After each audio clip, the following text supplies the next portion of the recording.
Welcome. I'm here at Way to Protect Home Studio, and I'm being joined by Sandra Estock. Sandra Estock is a cybersecurity expert, and cybersecurity is probably one of the top issues for our nation.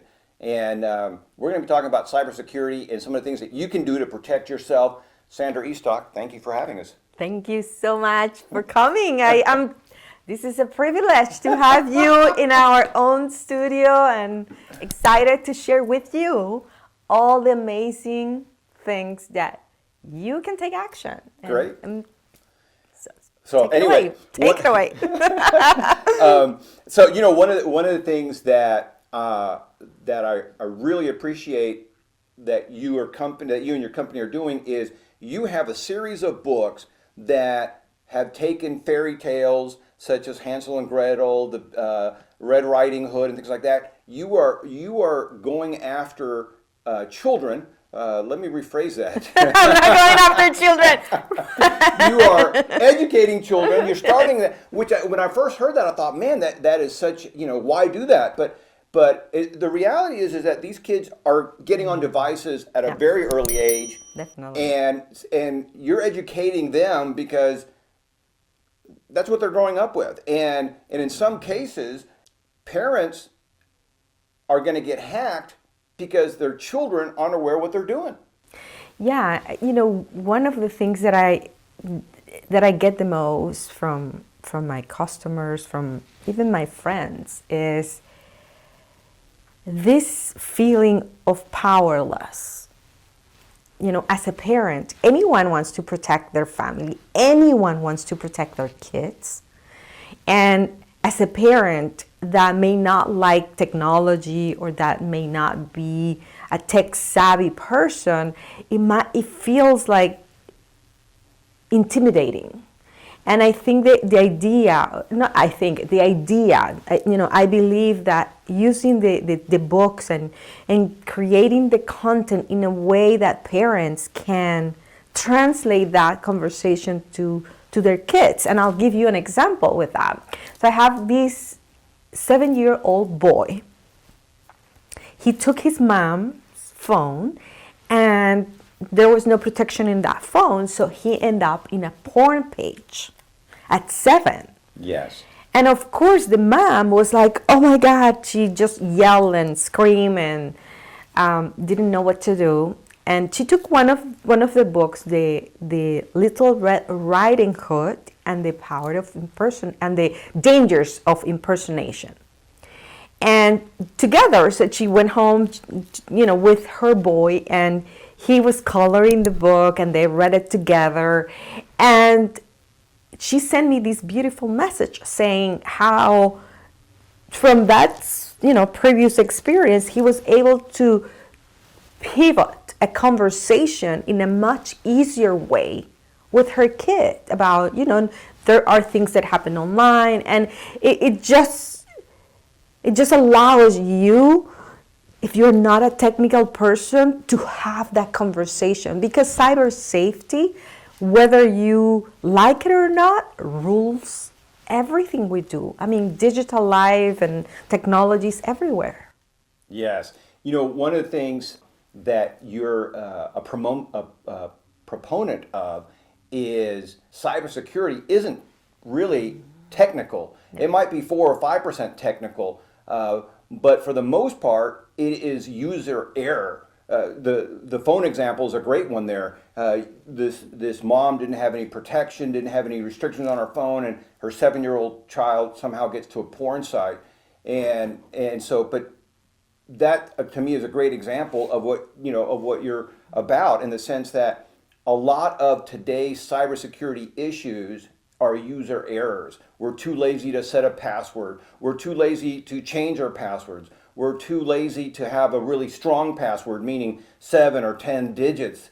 And so these are the user errors that cause ransomware and phishing to occur. Maybe you know the stats on this. How many children, what are the stats on children when it comes to cyber monsters and things of that nature? Yeah, so that's a great point. So definitely there are There are people that every single day online, active predators are looking for children. I mean, that is a fact. The FBI tell us that 500,000 active predators every day are searching for kids. So that's just one way. Now the other side, which is what you were talking about, the basics about cyber. I call it more cyber safety.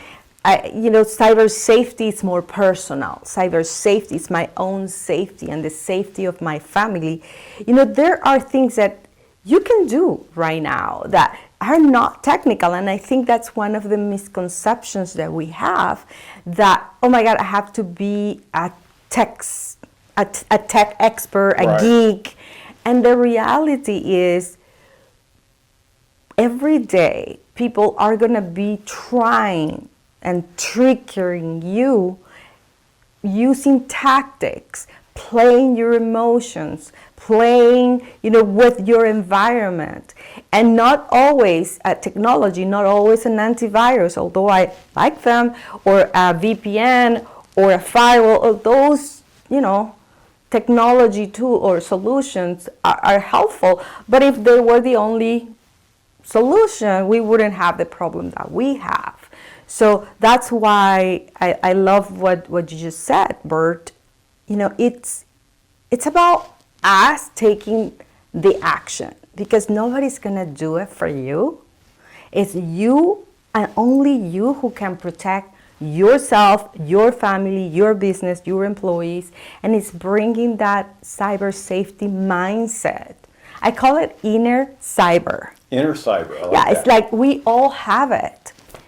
And I'll tell you a story. The other day, I was visiting a town, and I had no idea. It was a new neighborhood, and I look at my phone, and I saw a restaurant about 15-minute walk. I'm like, oh, fantastic! I'm gonna go for a walk.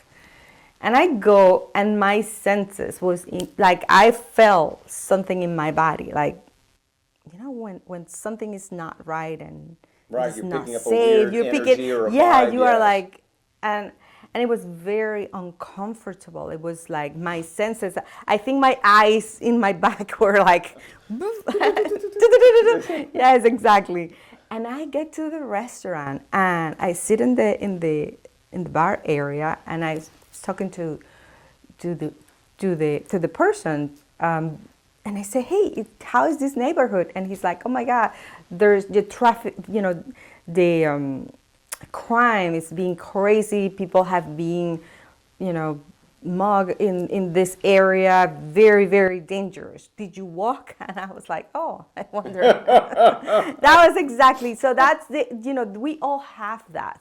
In the same way that we have it externally, we can have that inner cyber. So when you go to a website, there are things that you can see that sketchy. Right. When you go to social media and somebody's offering you an iPhone for $1, you know, right? When you go to that, oh my God, you won the lottery. You didn't even play. You didn't even enter that contest. And you won it. That's right. So it's like those things, you already know that. And I think that's what we need to tap into, that inner cyber. I love that. And these cyber monsters, by the way, I love this word, cyber monster. This is a word that was coined by Sandra. And you can find out more about Sandra at sandraestock.com. But what's so interesting to me is how these cyber monsters do play on our emotions, either fear or greed, and they know that. These guys are good at psychology. They know how to push our buttons and get us to click or whatever, and all of a sudden your stuff is missing, or your bank account's cleared out, or your identity's been stolen.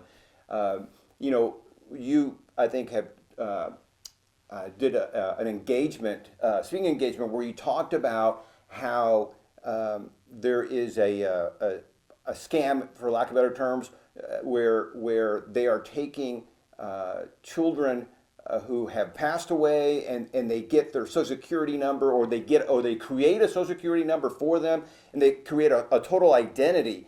Talk about this a little bit. Yeah, this is called synthetic identity theft. Synthetic identity theft, okay. And there's two ways. So one is synthetic identity theft means, let's say a children, your child, social security combined with an AI persona. So today with artificial intelligence, it's so easy to even create a whole new person. You connect that to your child's social security, and it's golden. So it's being used over and over. So in fact, every year about 1.5 million children identities are stolen in the US.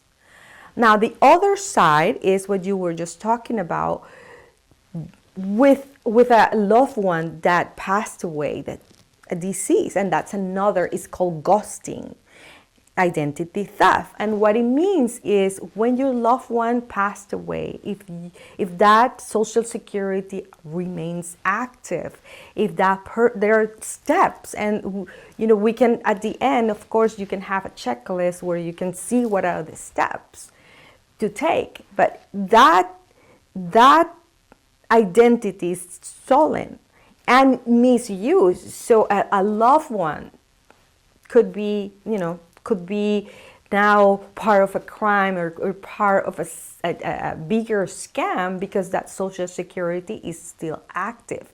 And about those cases, we get about 2.5 million each year also in the US. Yeah. That's incredible. And you mentioned AI, and you guys are probably aware, AI is becoming the hot topic. It's scary how it's leaping and bounding. I mean, just last year to this year, just in a short 12 months, it is almost doubled or tripled in not only ability, but in power. You have Chat GPT that can do an incredible amount of things. You can take something like Chat GPT and add an extension and create videos and create faces and create images at a blink of an eye. And then we have AI voices that are, again, synthetic voices that can mimic people. They can take, I believe they can take an audio recording, and then it can mimic somebody that you know. So this is incredible. There are the deep fakes out there that look as though a celebrity is saying something that they're not. So it is so scary. And I see that AI is going to be probably the number one thing that's going to scam people and hurt people. And you were at a cybersecurity summit, or you and I were talking about a cybersecurity summit where the United States is making an effort in all areas of cybersecurity, and you have large corporations as well as a government who are investing millions and millions of dollars into cybersecurity.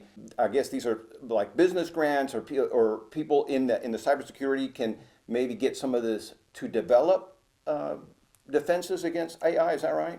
Yes, the idea is it's a workforce and education strategy that for the first time the government has launched a full-blown strategy combining nonprofits, combining private sector, and combining government agencies. And I'm excited about that because of the possibilities and what it means for everyone. And I think the emphasis on the government to shift the narrative, and I love, because it's in so much alignment with what I have been working for the last 3 years, which is that cybersecurity is not necessarily technical. That cybersecurity is about you building the awareness and you becoming more cyber savvy, and that you can take action, and that there are simple steps you can take.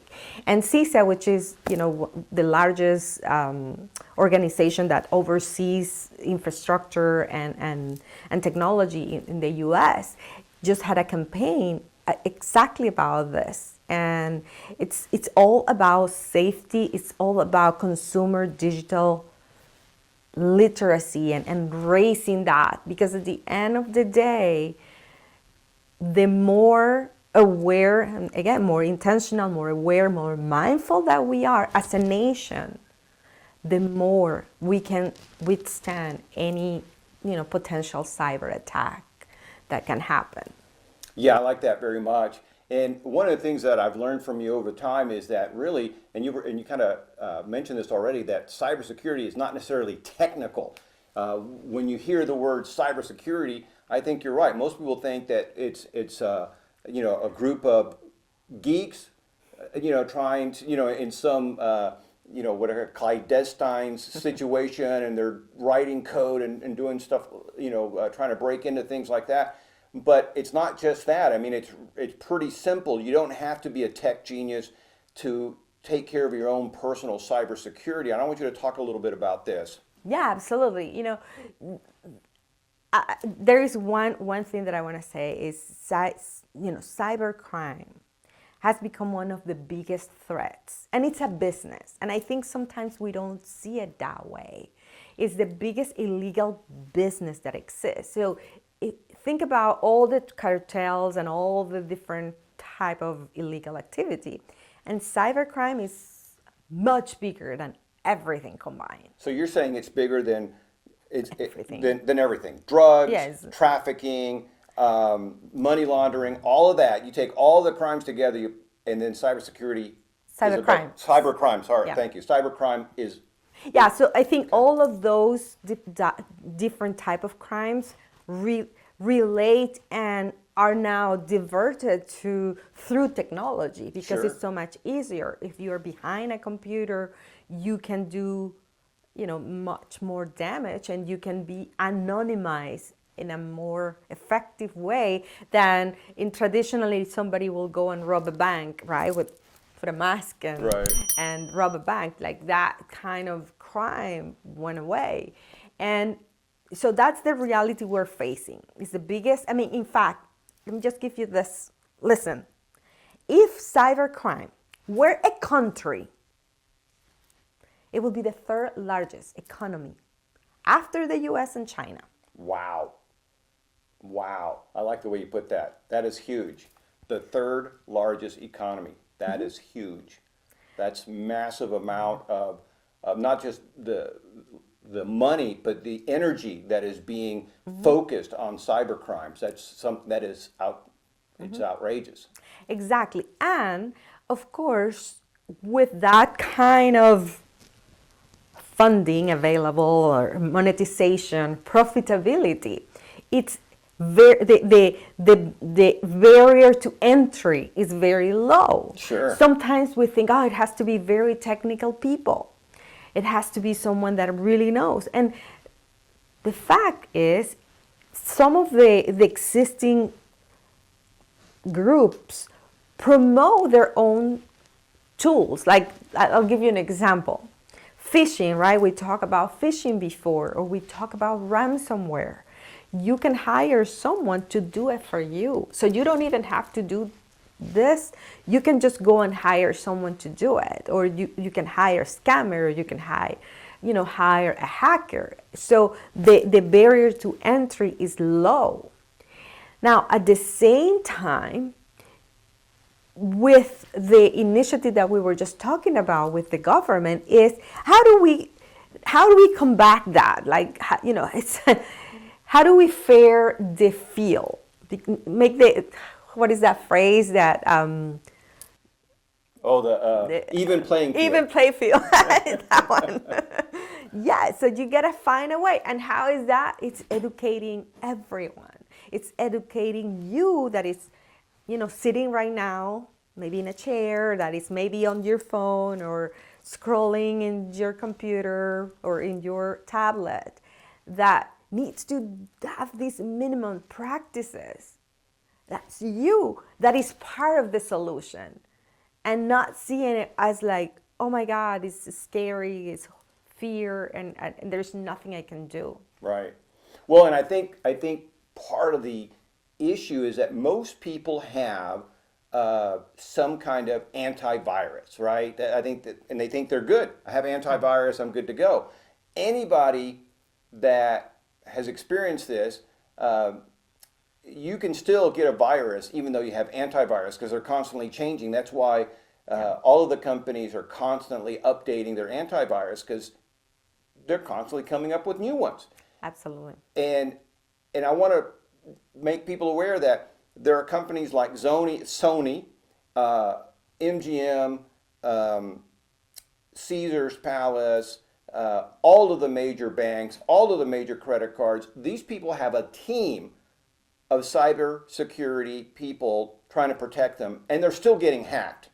Mm-hmm. So again, doing the bare minimum is not enough, and so that's what I like about the fact that you're pointing this out. That it's not a need for being a geek or a nerd or having some kind of technical skill. That really we as users can protect ourselves by taking small actions. Talk about some of the small actions that we can take to protect ourselves. Absolutely. I love what you just said, Bert. Corporations, the biggest misconception is that it only happens to companies. And the also misconception is that if they get hacked, there's no hope for me. Right. That's right. But the reality is this one. First of all, most of the companies that get hacked, not all of them, but many of them, they get hacked through exploiting the human side of those companies. And this is where it's so important to recognize the role that we play, because some of the companies, let's say they have an employee that didn't change their password, or they have an employee that their account was compromised, or that was using the same password for the company and the same password for their email, and their email gets hacked, and that leads them to go to that company. Or in other cases, that an employee pretends to be, or an impersonator or a scammer or cyber monsters pretends to be an employee and call the help desk and gets access through that. There are ways that you can have that. So 83% of the cyber attacks happen because human interactions, human errors. Of course, there are those that have the capability and that they will go in a different way. It's called brute force, and they will do, they'll hack you. Right. But the majority, it's gonna try to exploit that human. So going back to, what is an easy way for you to take charge of your cyber safety is realizing, just acknowledge that for a fact. The moment you acknowledge that, it's up to me, I can do something. There is an action I can take every day to take the cyber monsters away. And that action could be something like reboot your computer. When was the last time you did that? Right. When was the last time you closed all the tabs that were in your browser? I get that too.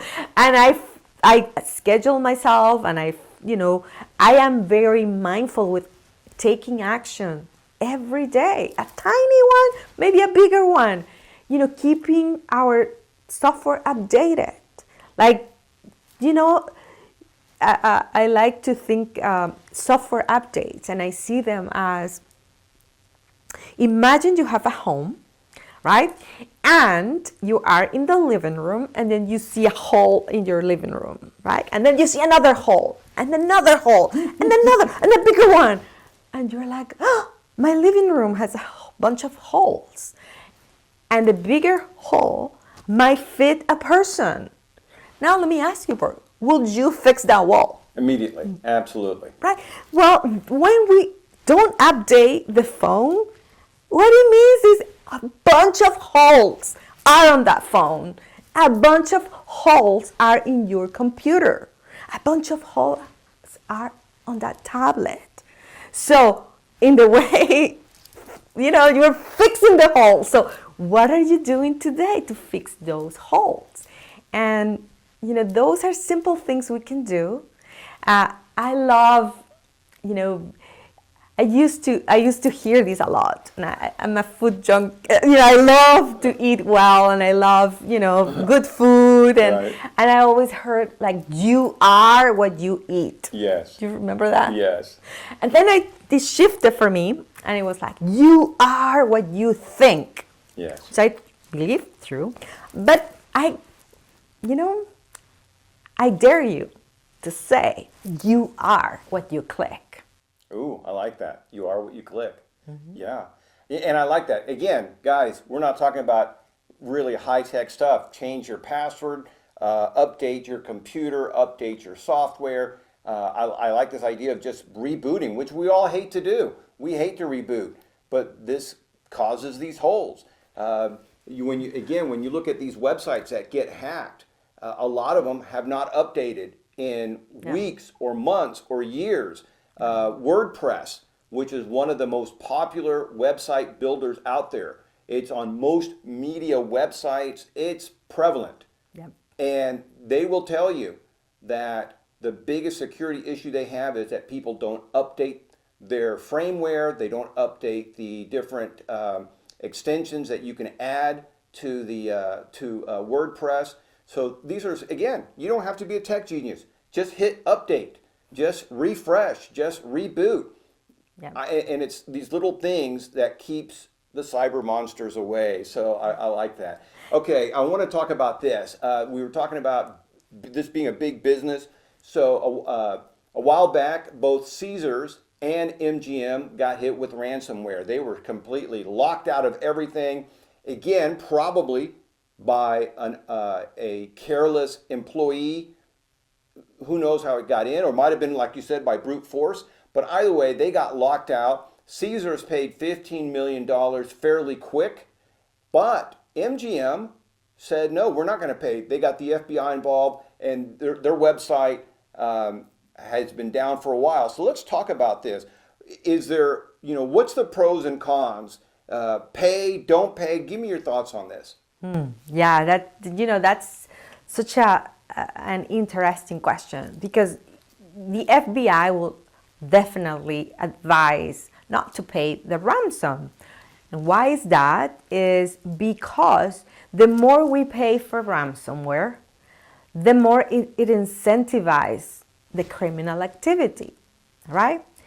Number one. And then second, if you pay, you're not guaranteed that you will get your services back. So you might still lose all your information, or you might get hit again, by another group or by another ransomware family. So, the thing is, I get that it's hard. It's a tough decision that obviously it will depend on your company, on your company situation.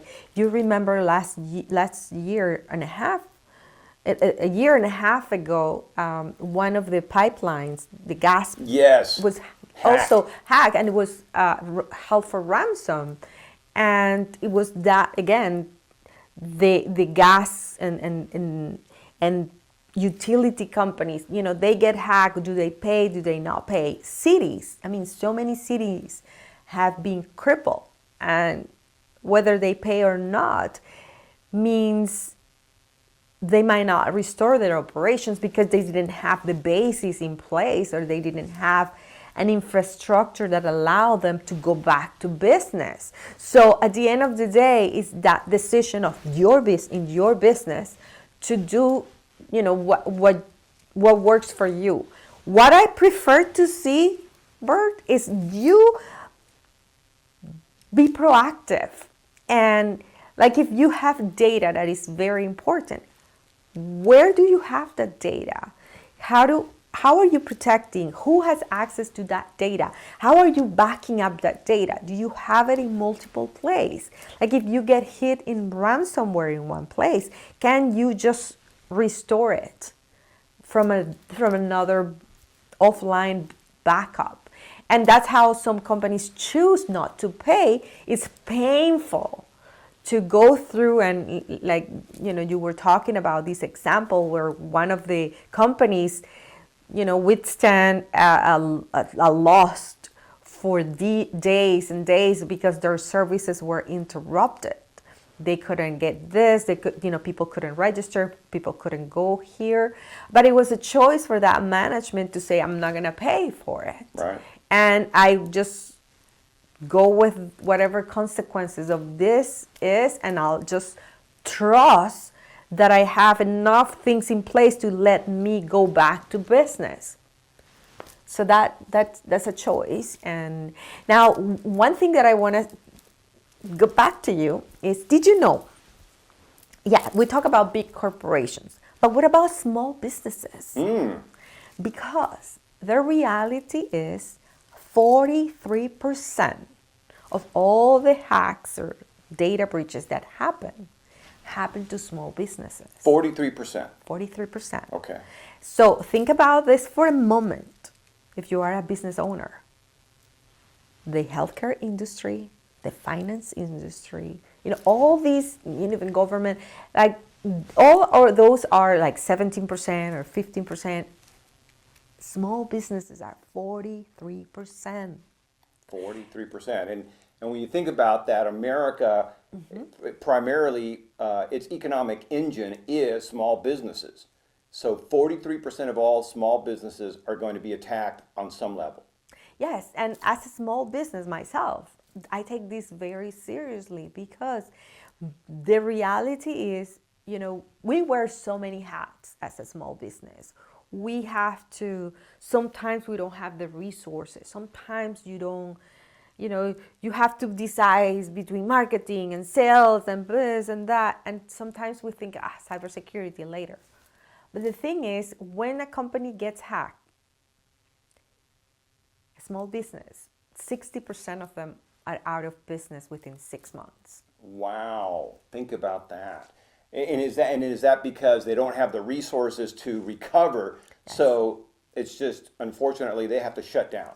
Yes, and it's that, and it's also the brand reputation, because we talk about that. Like, if you work with a small business and your information is stolen, and now you have to deal with all of this pain, then you're more likely to find another company. That sometimes affects small businesses and their credibility, and how people trust their information is so important and vital. I mean, this is essential. And in the same way, you need to develop the cyber safety skills to protect you, to protect your family. You gotta protect your business. You gotta do that. That's incredible. 60% of businesses will go out of business after an attack. So think about that, guys. If you have questions about any of these topics, you can go to sandraestock.com, sandraestock.com. Sandra, thank you so much for stopping by. Thank you for letting us in your home. Absolutely. Loving having you. Thank you, and stay safe.